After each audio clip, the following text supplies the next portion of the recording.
Assalamualaikum warahmatullahi wabarakatuh. Saya atas nama Asmira Salsib dari kelas B Biologi di Universitas 19 November Kolaka. Pada kesempatan kali ini saya akan menjelaskan tentang ekspresi gen, yang dimana ekspresi gen adalah suatu proses penerjemahan informasi genetik dalam bentuk urutan basah pada DNA atau RNA menjadi protein, dan suatu rangkaian proses kompleks yang melibatkan banyak faktor.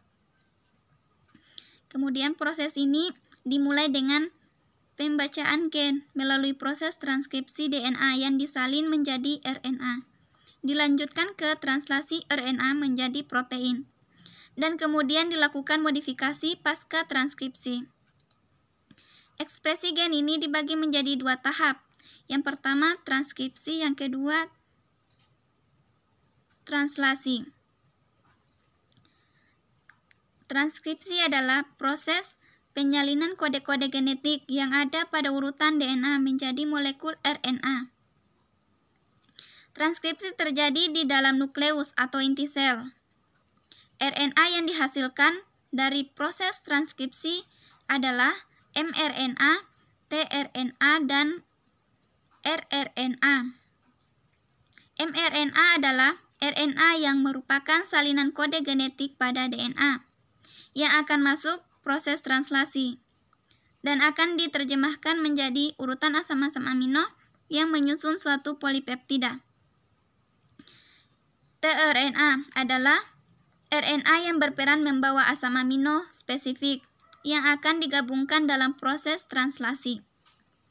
Kemudian rRNA adalah RNA yang digunakan untuk menyusun ribosom atau tempat sintesis protein. Dalam transkripsi ini dibagi menjadi 3 tahap. Pertama, inisiasi. Dalam inisiasi ini, RNA polimerase terikat pada untaian DNA yang disebut dengan promoter, yang dimana setiap gen mempunyai promoternya tersendiri.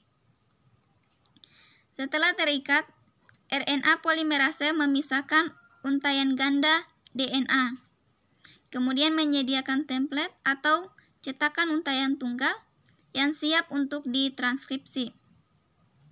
Yang kedua, elongasi. Elongasi di sini dia satu untaian DNA, untaian cetakan bertindak sebagai cetakan untuk digunakan oleh enzim RNA polimerase. Kemudian yang ketiga, terminasi. Terminasi di sini dia memberikan signal bahwa transkripsi RNA telah selesai. Setelah ditranskripsi, RNA polimerase melepaskan hasil transkripsi RNA. Kemudian yang kedua, translasi. Translasi merupakan proses penerjemahan urutan nukleotida yang ada pada molekul mRNA menjadi rangkaian asam-asam amino yang menyusun suatu polipeptida atau protein. Di translasi ini dia terdapat 20 macam jenis asam amino yang dibutuhkan untuk dapat membentuk protein yang berasal dari terjemahan kedua mRNA. Selanjutnya, beberapa dari asam amino tersebut akan menghasilkan rantai polipeptida yang spesifik dan nantinya akan membentuk protein yang spesifik pula. Dalam translasi ini dia terjadi di dalam ribosom, di mana ribosom disusun oleh molekul-molekul rRNA dan beberapa macam protein, yang dimana ribosom tersusun atas 2 subunit, yaitu subunit kecil dan subunit besar. Dalam proses translasi dia juga terbagi menjadi 3 tahap, diantaranya inisiasi, di mana pada tahap ini ribosom merakit di sekitar mRNA untuk dibaca, dan tRNA pertama yang membawa asam amino metionin. Bagian ini diperlukan agar tahap translasi bisa dimulai.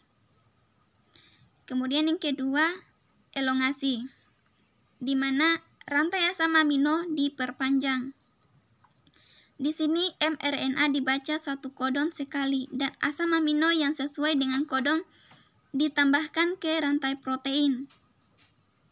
Selama elongasi, tRNA bergerak melewati situs A, P, dan E dari ribosom. Proses ini diulang terus-menerus. Saat codon baru saja dibaca dan asam amino baru ditambahkan ke rantai. Kemudian yang terakhir itu terminasi, di mana rantai polipeptida dilepaskan.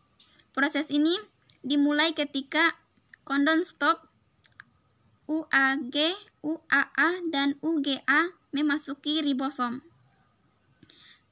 Kemudian membuat rantai polipeptida terpisah dari tRNA dan lepas keluar dari ribosom. Mungkin itu saja penyampaian dari saya. Sekian. Wassalamualaikum warahmatullahi wabarakatuh.